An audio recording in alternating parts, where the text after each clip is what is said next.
Ok. Antes de empezar, estamos en la sesión número 6 de 30 días para entender la Biblia. La sesión pasada, en la sesión número 5, vimos un poquito de lo que era estructura general del Nuevo Testamento. Ya estamos entrando en el Nuevo Testamento. Y vimos un poquito de geografía. ¿Qué se acuerdan más o menos que vimos de esa sesión anterior? ¿Dónde estaba? Vimos la geografía de los evangelios, o sea, ¿Dónde se desarrollaban? dónde se desarrollaba, vimos los libros, bueno, también vimos geografía de hechos y las eras principales del Nuevo Testamento. Sí. Y la era de las misiones también. Si no me equivoco, también vimos lo que venía haciendo las divisiones de los libros. Sí, del Nuevo Testamento. Ok. Muy bien. 5 históricos, 13 paulinos, que se refieren a los hijos de Ruth, y 9 epístolas generales. Bueno, estamos entrando en la sesión número 6. En esta sesión ya estamos yendo como un poquito más enfocados. En este caso vamos a ver la era de Evangelio y la era de Iglesia. Estas dos eras se desarrollan dentro de la Biblia en Hechos, principalmente. En el caso de la era del Evangelio se desarrolla en Mateo a Juan. ¿Sí? La era del Evangelio es Jesús llega en cumplimiento a las profecías del Antiguo Testamento de un Salvador y ofrece salvación. Algunos aceptan, pero la mayoría lo rechazan. Él es crucificado, enterrado y resucitado. Básicamente esta era del Evangelio es la historia de Jesús, lo que vino a ser y todo lo que sucedió. Y lo hemos contado en los libros Mateo, Marcos, Lucas y Juan, de diferentes perspectivas, pero todos siendo la misma historia. Sí, obviamente cada libro con su enfoque diferente, pero al final de cuentas sigue siendo la misma historia. Dentro de esto vemos ciertas partes principales de la vida o secciones de la vida de Jesús, vamos a decir. Y cada una de estas son 4 eventos principales y cada evento principal tiene como subeventos, digamos. En este caso tenemos la edad temprana, que es cuando Jesús nace hasta que es bautizado y empieza su ministerio. Vemos el nacimiento en Belén, vemos la huida de Egipto para escapar de la mano de Herodes, vemos la presentación en el templo y la discusión con los hebreos del templo, que es así como donde empieza a destacar, por así decirlo. Espérate.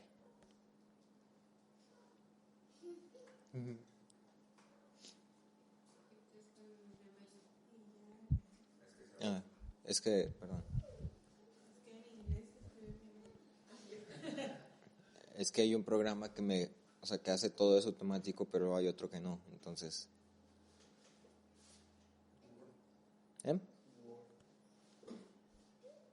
Entonces yo nada más escribo y ya de repente pues cierro. Entonces por eso se brincan esos detallitos. ¿Listo? Bien. Después de eso tenemos los principios de ministerio. Después del nacimiento y la niñez de Jesús, llegamos a principios de su ministerio, la aceptación inicial, que es como un subtítulo. Y dentro de este principio de ministerio vemos algunos eventos que vendría siendo como la tentación en el desierto. Esta parte de tentación en el desierto se dice que es para dar validación como a quién era Jesús como tal, que a pesar de ser tentado, resistió la tentación y no pecó. Y luego vemos milagros de sanidad, que es validación pública. Ya la gente lo ve como, hace milagros, o sea, sí es algo extraordinario. No es nada más una persona que está diciendo ser una persona. Vemos el sermón del monte y el llamado de sus discípulos. Esto es en los principios del ministerio de Jesús.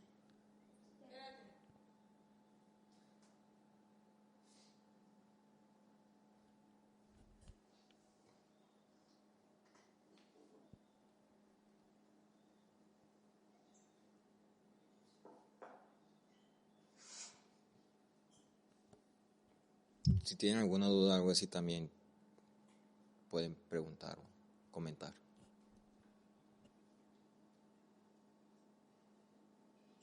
¿Cuáles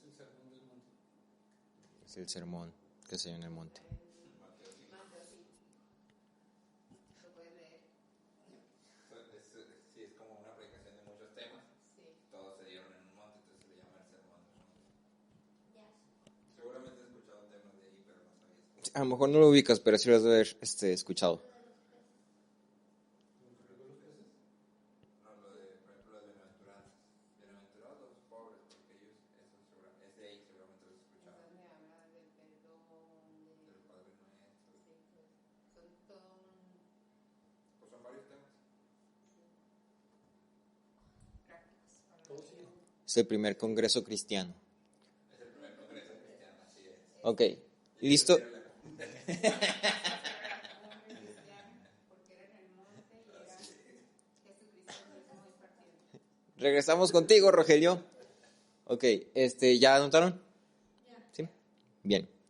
Vamos a la tercera etapa, digamos. Ministerio tardío, rechazo creciente. Si en esta parte Jesús ya se dio a conocer, ya la gente lo ubica como Jesús, el que hace milagros, Jesús el que es espectacular, Jesús, el que se proclama como Mesías. Algunos creen que Jesús es verdaderamente el Mesías y otros dicen, no, como que no me casca tanto. Entonces vemos esta parte de un rechazo que empieza a producirse en ciertos grupos de gente. En este caso vemos el choque con fariseos y saduceos, envidia y animosidad de parte obviamente de los fariseos y saduceos hacia Jesús. Vemos la preparación de sus discípulos, que es Jesús discipulando a sus seguidores. Vemos cómo Jesús muestra a sus discípulos su muerte próxima, de Jesús, no de sus discípulos. Y vemos la confesión de Pedro, que son como los puntos, ¿cómo decirlo? Destacables de esta etapa. Ahí diría que los fariseos y saduceos eran las dos representaciones religiosas más importantes de Israel en esa época. Sí. Entonces, esa importancia en el ámbito religioso de estos dos grupos y que se opusieran de la manera en que se opusieron a Jesús es, Sí, al final es tenían interesante. fines o tenían motivaciones políticas más que políticos, ¿no? exacto, Intereses políticos. exacto, Sí. más que religiosos eran intereses políticos. Sí, ellos básicamente estaban viendo lo que les convenía a ellos de una posición de autoridad o de poder, Exacto. no tanto... Temían por ser Sí, pues Privilegios. recordemos que al final de cuentas en esos tiempos la religión también te daba un cierto puesto. Ajá, entonces hay que aprovechar donde se pueda. bueno, es que así Los saduceos, ¿quiénes eran que me recuerden? Los saduceos eran la parte religiosa, pero que le hacían como quien dice la barba al Imperio Romano, y entonces ellos tenían puestos de poder político, no religioso, ellos tenían puestos de poder político, porque ahí eran los romanos, como le hacían la barba, les daban puestos de importancia. Para ellos que Jesús se levantara o que el pueblo empezara a seguir a Jesús y se hiciera una revuelta, lo que iba a pasar era que el Imperio Romano era demasiado fuerte y rápidamente la iba a aplastar, pero les iba a quitar todos los privilegios a los saduceos porque ellos eran judíos. Entonces el pueblo judío se levanta, no me hacen ni cosquillas, te aplaco, pero todos los privilegios que te había dado se te acaban. Sí, ese era su interés político. bajo una bandera religiosa. Sí, claro, que ni tanto, porque ellos estaban en la onda de helenizar el judaísmo. Sí, pero al final, o sea, Ellos eran judíos que estaban Sí. en posesiones con los romanos. Así es, Sí. sí. Ok, Bien. bien. Digo, yo no veo muy bien la pantalla, pero ya luego veo los apuntes. No alcanzo a verla, no se ve bien, pero está bien adelante. De todas formas te pasamos la presentación ahorita. Sí. Ok, Sí. seguimos. Adelante. Muerte y resurrección, último rechazo. Sí, en esta parte vemos la entrada de Jesús a Jerusalén. Estamos hablando en español.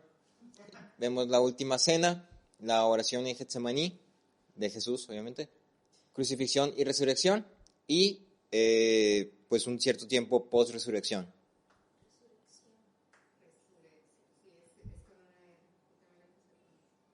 Post-resurrección. Yo lo tengo con doble R en la compu, Sí, yo eso chequé la ortografía, entonces debe ser así. Yo estaba viendo la palabra que tenga doble R y doble C. No, es que sí es resurrección. No, ¿No es con X? Es Resurrección. No. Crucifixión es con X. Sí, es con doble R. Sí, es con doble R. Crucifixión también es con doble C. No, crucifixión es con X. Es que creo que ahí es esto de que puede ser cualquiera de las dos y cualquiera de las dos se considera correcta. Bueno, hay que crear una clase de ortografía. Bueno, yo les digo porque eso está checado ortográficamente. Sí, yo también lo chequé. No, sí se equivoca porque, por ejemplo, Jerusalén no tiene la palabra de Jerusalén, entonces no tiene acento, por ejemplo. Ah, pero Apple no te has fijado que no tiene nada de palabras que tengan que ver con los judíos. De hecho, si escribes judío no te lo autocorrige. Pero yo uso Windows, soy pobre. No está agregado en el diccionario, pero judío lleva acento. Y cuando Getsemaní escribes judío sí en lleva la acento palabra, también. te lo quiere cambiar a judía. Ok, ¿listo eso?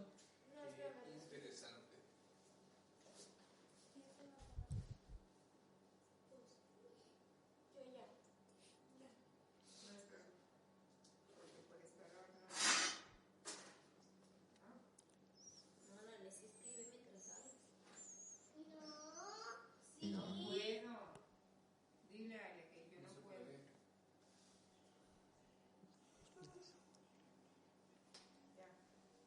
Ok, seguimos. Recordemos otra vez que esos son los eventos principales de la vida de Jesús. Sí, son como etapas, estamos seccionando la vida de Jesús que nos es contada.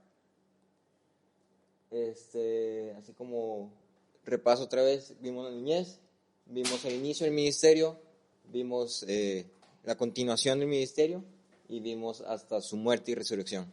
¿Ok? Después de esto ya entramos, todo esto es en los libros de Mateo, Marcos, Lucas y Juan. Después de esto entramos a la era de la iglesia. Poco después de la ascensión de Jesús, Pedro es utilizado por Dios para establecer la iglesia, el siguiente paso del plan de Dios para el hombre. ¿Sí? Entonces, después de que Jesús regresa al cielo, empieza a andar este siguiente paso, que es establecer una iglesia para que todos los que creen en Dios puedan reunirse y cumplir el propósito de la iglesia. Existen 4 temas principales en la era de la iglesia. Ahí todo bien, ¿verdad? El primero sería la creación.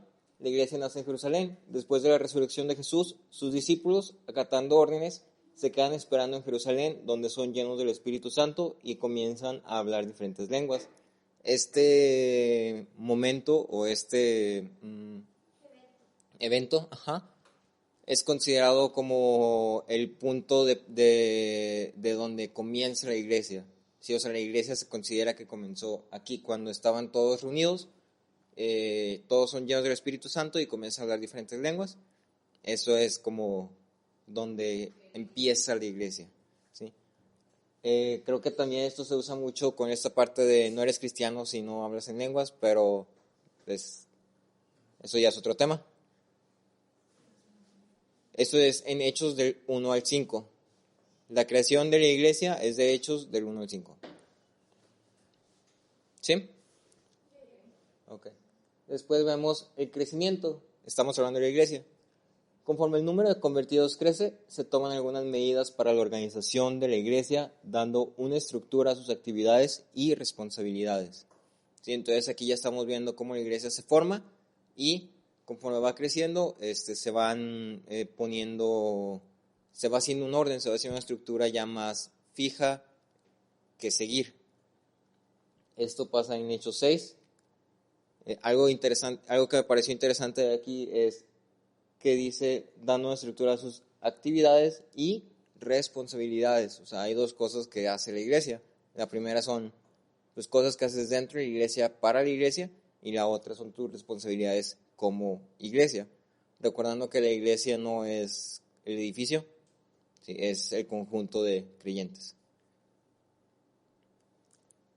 Vemos después la parte de las persecuciones. Esto es en Hechos 7. O sea, hazte cuenta, se crea la iglesia, se establece la iglesia y en caliente empiezan las persecuciones.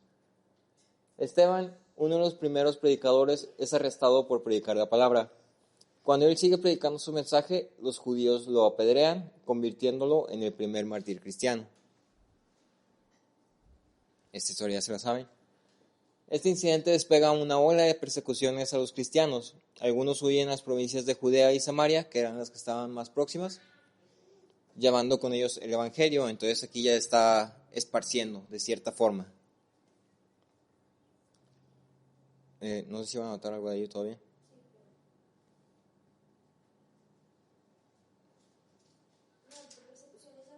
Okay. Después pasamos a este tema de transición. Eso es de Hechos 8 al 12. Saulo de Tarso protege a aquellos que apedrearon a Esteban. Protege se refiere a que los oculta o así como que no pasó nada. Recordemos que Saulo tenía mucha autoridad, o sea, era alguien de mucha autoridad, entonces no fue nada complicado para él. Poco después viaja a Damasco para cazar cristianos cuando Jesús se aparece frente a él y Saulo es convertido. Saulo, ahora el apóstol Pablo, se hace un misionero a los gentiles. De aquí se marca una transición en la naturaleza de la iglesia, ya que hasta este momento el evangelio era exclusivo para los judíos. ¿Sí? Entonces, esta parte es de transición porque el evangelio en ese entonces, pues simplemente los judíos eran los únicos que lo conocían o que lo compartían entre ellos. Y cuando pasa esto, el evangelio empieza a esparcirse hacia toda la gente. Y ya no era exclusivo solamente para los judíos, que es como el pueblo escogido, sino que ya los demás también tenían acceso a esta pues enseñanza, palabra. Ajá. En este mismo punto, Pedro tiene una visión. No lo puse aquí porque se me hace mucho, pero les comento, en este mismo punto Pedro tiene una visión que básicamente está diciendo lo mismo, que es el evangelio también es para los gentiles.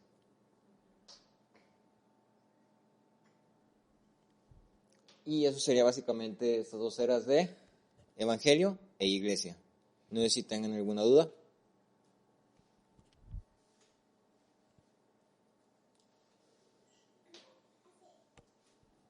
Me faltó ponerles un mapa de lo que era Palestina, que ya lo vimos, pero como para recordar, para ubicar un poquito, en este caso, pues dónde estaba Belén, dónde estaba Damasco, dónde estaba la iglesia, dónde ocurrieron los hechos. Me faltó ponerlo porque se me olvidó, pero igual lo pongo y se lo mando cuando les mande la presentación. ¿Todo bien? Listo, pues. Entonces vamos a tomar un mini break y ahorita empezamos con el estudio.